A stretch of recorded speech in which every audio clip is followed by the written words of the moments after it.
This is your Neepawa Town Council Debrief for the April 16th, 2024 meeting. After holding a public hearing for the 2024 financial plan, Council handles related topics including a new series of forthcoming water and wastewater projects and a bylaw to allow implementation of the financial plan to levy taxes.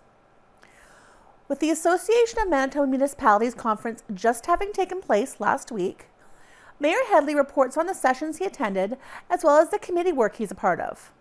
Councillor Sisley runs down several upcoming events of interest to the community, including an introduction to the new Neepawa chapter of Habitat for Humanity, as well as a local job fair. Councillor Nadeau reports that the new Environmental Health and Volunteerism Committee will be bringing forward its plan in the next couple weeks. Okay, welcome to the April 16th regular meeting of the Town of Neepawa.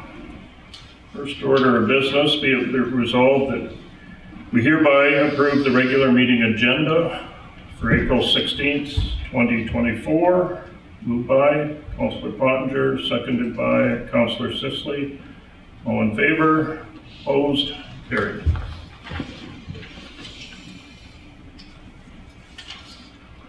Okay, and you'll all have received your minutes. Be it resolved that we hereby approve the minutes of the regular meeting held April 2nd, 2024 as circulated.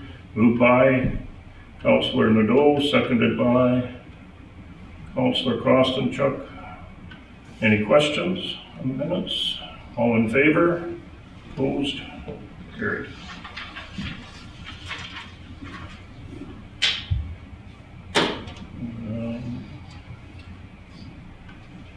Okay, so I guess council reports. I'll just talk a little bit about what I've done the last 2 weeks. April 2nd, AMM Midwestern District meeting in Erickson. April 3rd, attended the Volunteer Environmental Committee chaired by Councillor Nadeau. We'll probably comment on that. April 4th, Councillor Nadeau and I traveled to Onanol to attend the Rossburn Subdivision Trail Association AGM. April 9th, AMM in Brandon for Mayors and Reeves. April 10th, then again, we're back in with for the convention with a number of councillors and management, both the 10th and 11th.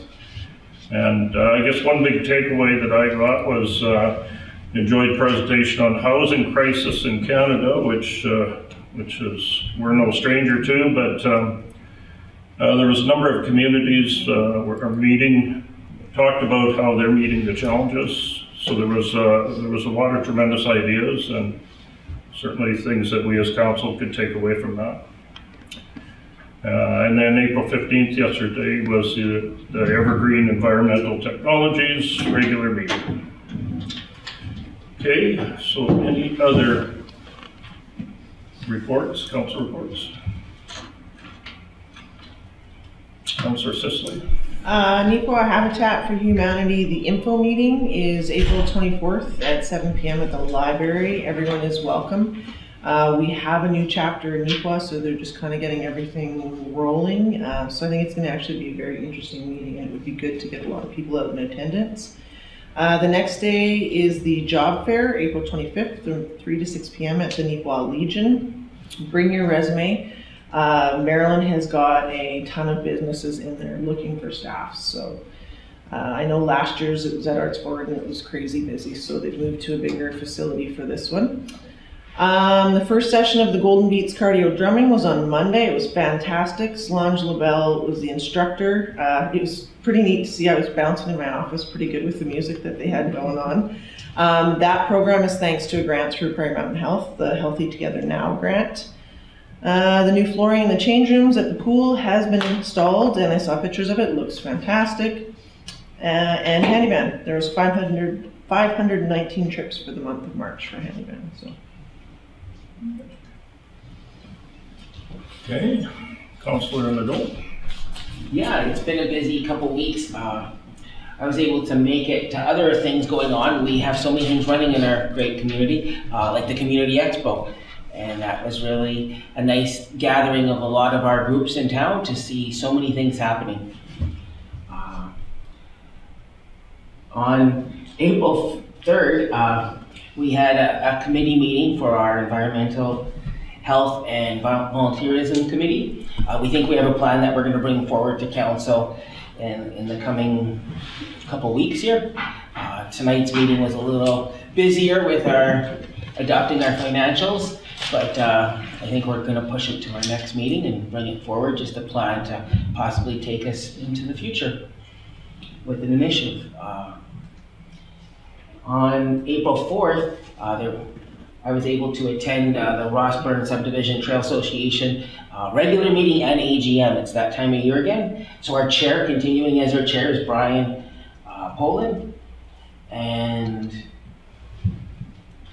we had some greetings from Parks Canada. They were able to zoom in to us, or not Parks Canada, I'm sorry, Trails Manitoba. Parks Canada wasn't able to make it, but we were able to have some representation out of Winnipeg, and we happened to be in Onondaga in the park, which made it really, really nice to see, a little further away from the city. Sometimes it's nice. One of the highlights from the regular meeting, just to note, is we're now looking at offering some merchandise. So at our events that we're hosting and running, we're looking to have some t-shirts that you can purchase that say Rossburn Subdivision Trail.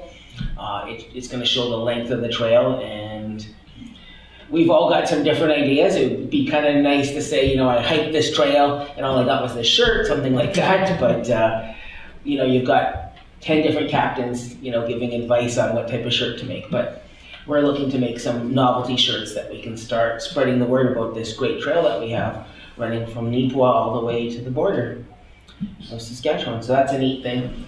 The last thing I'll mention is the Spruce Plains Justice Committee. We met again on April 9th. It's one of those regular meetings now that we have monthly. So we're seeing the committee continue to develop and support not only our community, but the region, and to support justice in the province overall, really helping out with some of those shortfalls. And that's all that I have to report. Good, thanks, Councillor Joel. Anyone else? Manager of Operations Denisa Kay reports that summer staff for the town have been hired and will shortly begin work in the town, and with the swift ascent of spring weather, they have been busy assessing roads, street sweeping, and beginning yard waste pickup. Thank you, Bradley. So we've been around checking out roads and then reassessing where we need to do some patchwork. Staff have been going out, measuring up and identifying addresses so we can tender those repairs out. We've also secured our spring pavers to come in and complete the fall work that wasn't completed, so they'll be actually possibly here as early as next week to start work. And then looking at our seasonals, it appears that we've got all of our summer staff hired. Maybe the odd straggler if they tend to find different jobs, so we'll just make sure we keep a few in the list just in case. Other than that, ongoing street sweeping as weather permits. We'll keep all of our spring maintenance, and we'll be starting yard waste pickup Monday. Council is observing Invasive Species Week by sharing information on the species of concern in the Neepawa and Westman area, including the emerald ash borer, zebra mussels, and Dutch elm disease. They highlight our tree replanting initiatives and remind residents that it is illegal for any firewood to be transported from one community to another. Correspondence, we have the forestry and Peatlands Grant, Natural Resources and Northern Development. Did you want to talk about this one or not? This is the Invasive Species Week, which is actually this week right now, isn't it? Yeah. So, I don't think they asked for a proclamation, did they? Well, they mentioned it in here about a proclamation. It's about the highlights of the growing threat from invasive species, and of course they have tree bans that we could place around ash trees, things like that. Already secured those. Yeah. We have them, so residents may see those. So this week is Invasive Species Week. We all know there's Dutch elm disease because we have to remove our elms all the time, but we try to keep a close eye on emerald ash borer beetle. It's probably the next most popular one. We also have pine beetle, but so they just asked us to kind of just keep an awareness level of that. Ensure that we keep replanting any disease trees that we remove, which we've been doing our best efforts for. So. The big takeaway to slow the spread of emerald ash borer and Dutch elm, technically, it is illegal for any firewood, regardless of the species, to be taken out of your community. So that's the big takeaway, is don't move your firewood. Is anyone going camping? do not take it from another community out of the free pile and haul it here. Yeah. And vice versa. Yeah, good point. That's how it will spread. Is there a reason why they chose like April 21st to 27th for this? I think just because it's the turn of spring, things start moving, everyone's getting busy. People want to camp, snag some firewood that maybe is a dead tree with a bug in it. Cleaning up trees and stuff. Yeah. With the spring Bugs are cleanups. waking up. Yeah. The wood chips are out. Really cool. PhilCan, the local Filipino-Canadian Association, has asked the town to take part in an observance of Filipino Independence Day on June 12th, which would include a small ceremony and flag raising in front of the courthouse. The next one is from PhilCan. It is the Filipino-Canadian Association in Neepawa area. They're writing about the possibility of enlisting the town of Neepawa to be part of a celebration of Filipino Independence Day on June 12th. This is the 126 years for the Philippines. It's a national holiday over there. It commemorates the declaration of Philippine independence from Spain in 1898. So they're reaching out to local government leaders to help shine a light on the importance of the event through a flag raising ceremony. They have reached out to several enlightened mayors. They've reached out to Winnipeg and Brandon as well. And they want to raise a flag at the courthouse in front of basically just right across here on the lawn, and have a small ceremony, one that could include several town officials, business leaders, and Filipino Canadians and Filipinos in the area. So they're looking to do it about 9 a.m. on Wednesday, June the 12th, and they want a proclamation at some point maybe issued to honor the event as well. I have not received anything on that particularly. They're saying it could be videotaped, promoted on town communication channels, social media outlets throughout the whole month of June, because of course we recognize that the whole month of June is actually recognized here in Canada for them.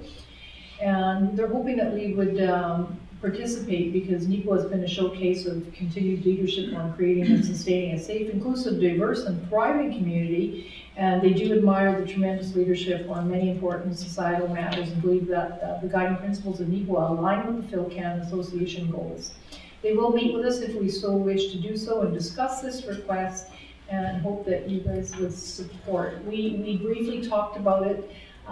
We of course only have the 2 flagpoles over there, and speaking with Ashley here, we don't necessarily need an official flagpole. It could be just they'll bring something like a flagpole, and it doesn't have to stay up for the week or the month or anything. Just for that moment, they videotape it. So I don't know if you're okay with us following up and working with them to organize something. And Yeah, for sure. So I'll be in attendance for that. sure. Okay.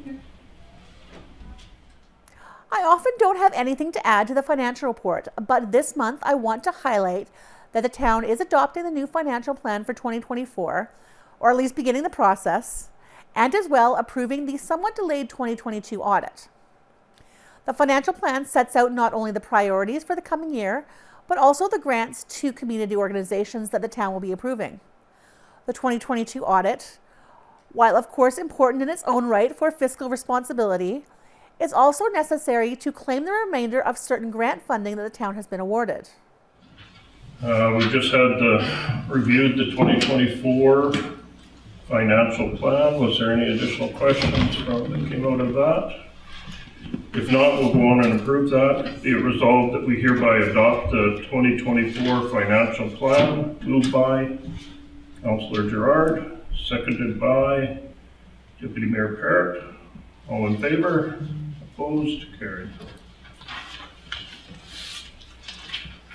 Do you have anything you want to talk about on 2022, or did we just approve it? I'll just say very briefly, there's probably not much discussion. It's the 2022 audit. Normally audits are due the following year of the year that closed out by June under the authority of the legislation. So this appears to be quite late, and just a little caveat to that, the auditor, Chambers Fraser, he was quite ill last year for a while on it, and then got COVID and then couldn't get rid of COVID, and so many delays, and he's very sorry this did take so long. Life happens. He's hoping to get out here right away though and make the 2023 audit a whole lot more timely. So we do need you to approve it by resolution and get that signed, and then we can make sure we get all of our grant funding from the province of Manitoba as well, because they do withhold a small portion of it to make sure people do get their audits in. So Okay, resolution, be it resolved that we approve the audited financial statements for the year ended December 31st, 2022 as presented by Chambers, Fraser and Company, moved by Councillor Pottinger, seconded by Councillor Gerard. Any questions? All in favor? Opposed? Carried.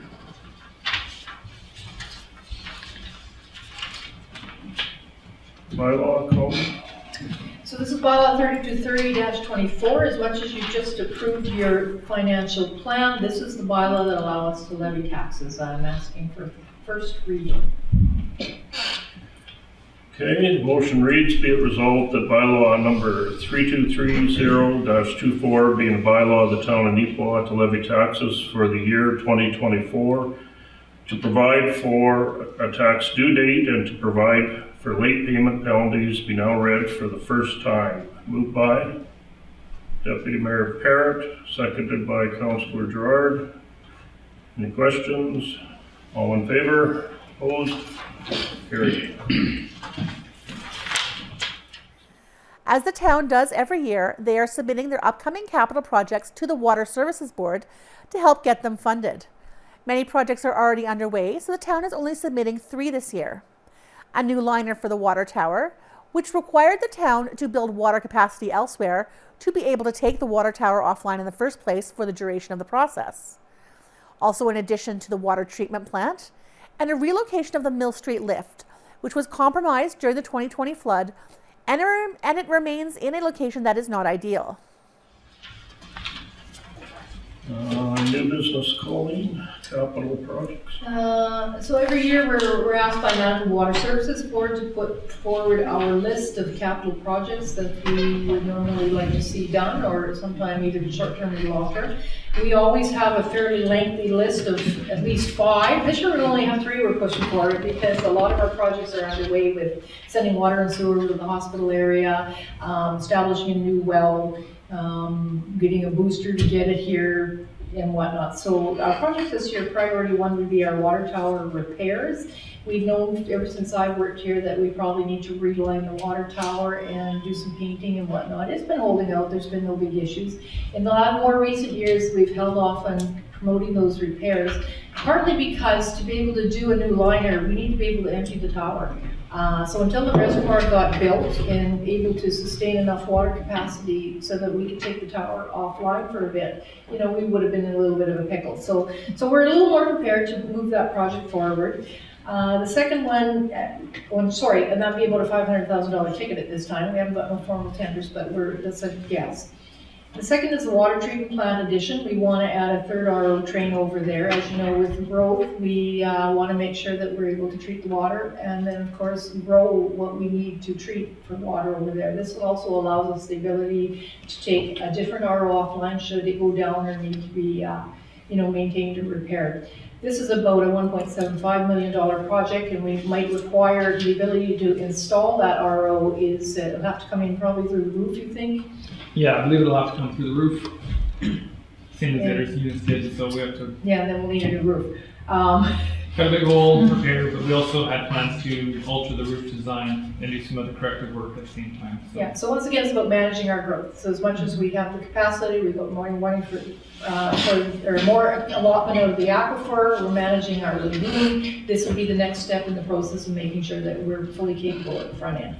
The third project we're putting forward is the Mill Street lift relocation. The discussion on this being the compromise that it was underwent when we had the 2020 flood. It probably is not in a good location there, and we would propose that at some point it has to be relocated and redone. So did you want to add into that one?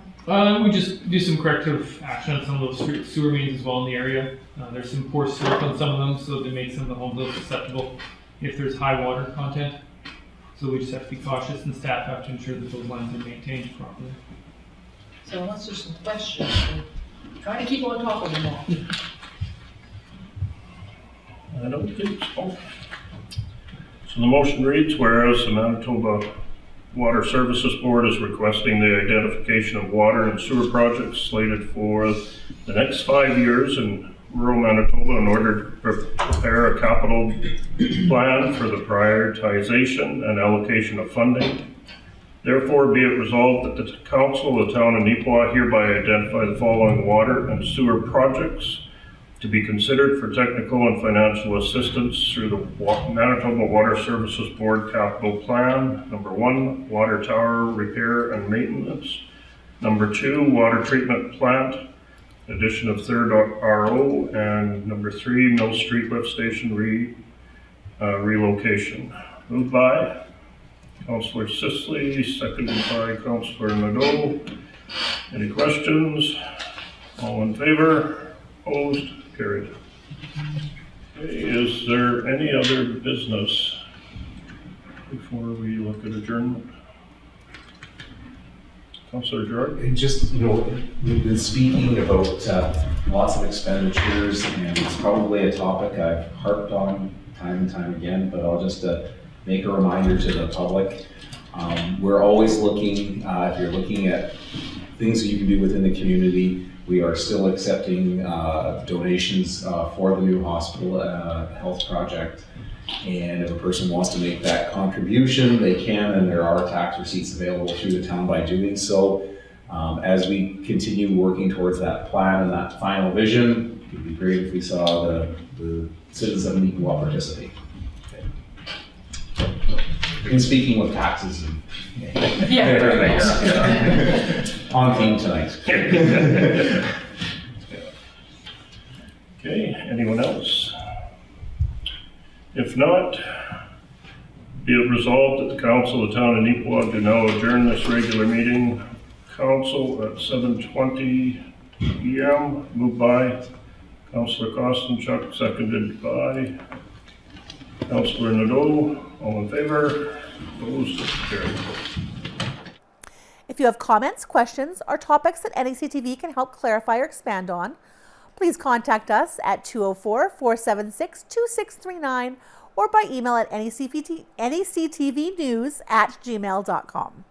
Thanks for joining me, and I hope to see you next time.